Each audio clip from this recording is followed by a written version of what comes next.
शनि शनैश्चराय नमः। प्रणाम भक्तजनों, आज हम शनि प्रदोष व्रत की कथा सुनेंगे। शनि प्रदोष व्रत का विशेष महत्व है। शनिवार के दिन पड़ने वाले प्रदोष व्रत को शनि प्रदोष व्रत कहा जाता है। साल 2025 का पहला शनि प्रदोष व्रत 11 जनवरी 2025 को रखा जाएगा। प्रदोष व्रत भगवान शिव और शनिवार का दिन शनि देव को समर्पित है।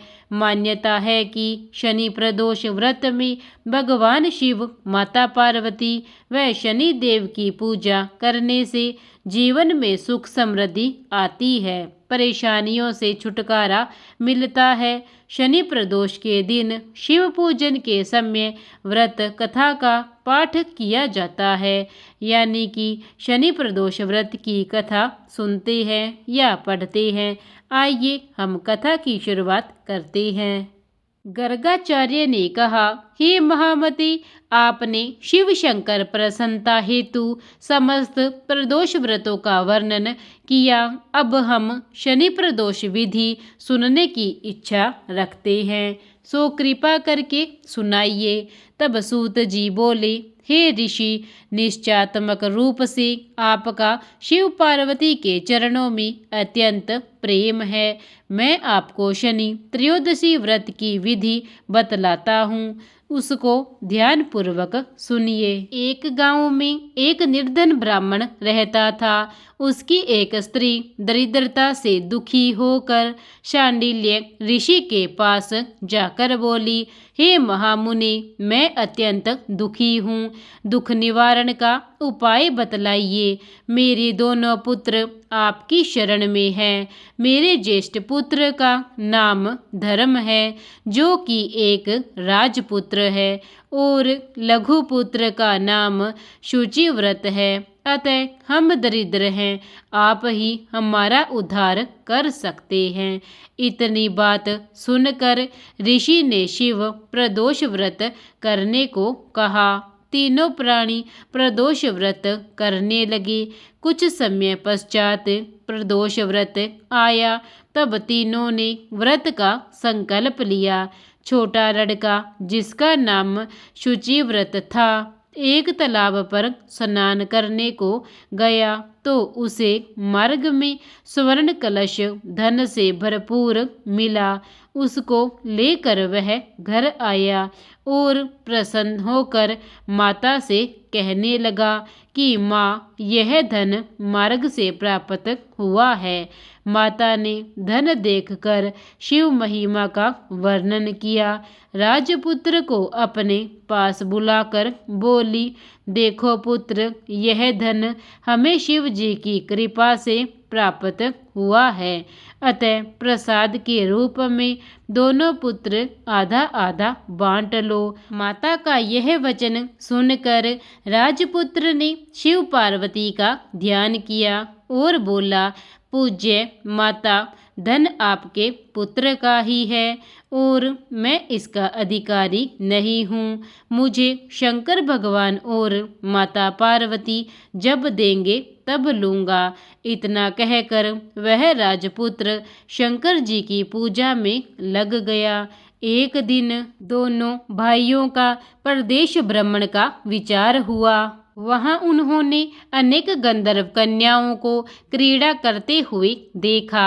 उन्हें देख शुचिव्रत ने कहा, भैया, अब हमें इससे आगे नहीं जाना। इतना कह शुचिव्रत उसी स्थान पर बैठ गया, परंतु राजपुत्र अकेला ही स्त्रियों के बीच में जा पहुंचा। वहां एक स्त्री अति सुंदरी राजकुमार को देख मोहित हो गई और राजपुत्र के पास पहुंचकर कहने लगी कि सखियों, इस वन के समीप ही जो दूसरा वन है, तुम वहां जाकर देखो। भांति भांति के पुष्प खिले हैं। वहां बड़ा ही सुहावना समय है। उसकी शोभा देख कर आओ। मैं यहाँ बैठी हूँ। मेरे पैर में बहुत पीड़ा है। यह सुन सभी सखियां दूसरे वन की ओर चली गई।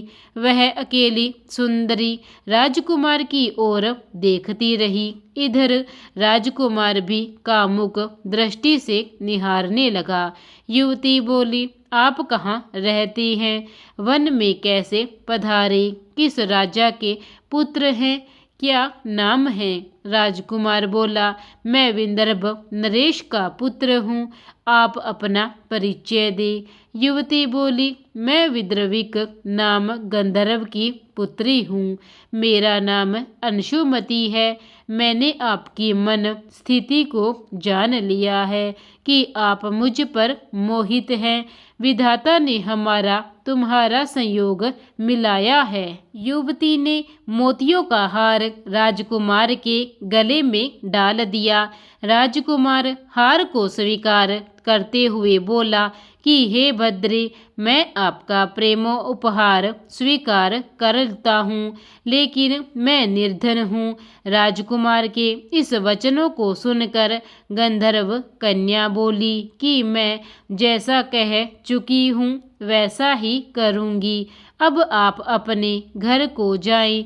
इतना कहकर वह गंधर्व कन्या सखियों से जा मिली। घर जाकर राजकुमार ने शुचि व्रत को सारा वृतांत कह सुनाया। जब तीसरा दिन आया, वह राजकुमार शुचि व्रत को लेकर उसी वन में जा पहुंचा।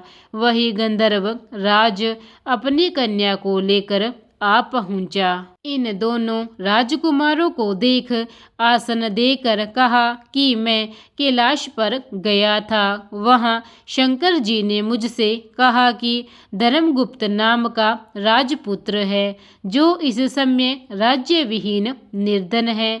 मेरा परम भक्त है। हे गंधर्वराज, तुम उसकी सहायता करो। मैं महादेव की आज्ञा से इस कन्या को आपके पास लाया हूँ। आप इसका निर्वाह करें। मैं आपकी सहायता कर आपको राजगद्दी पर बिठा दूंगा।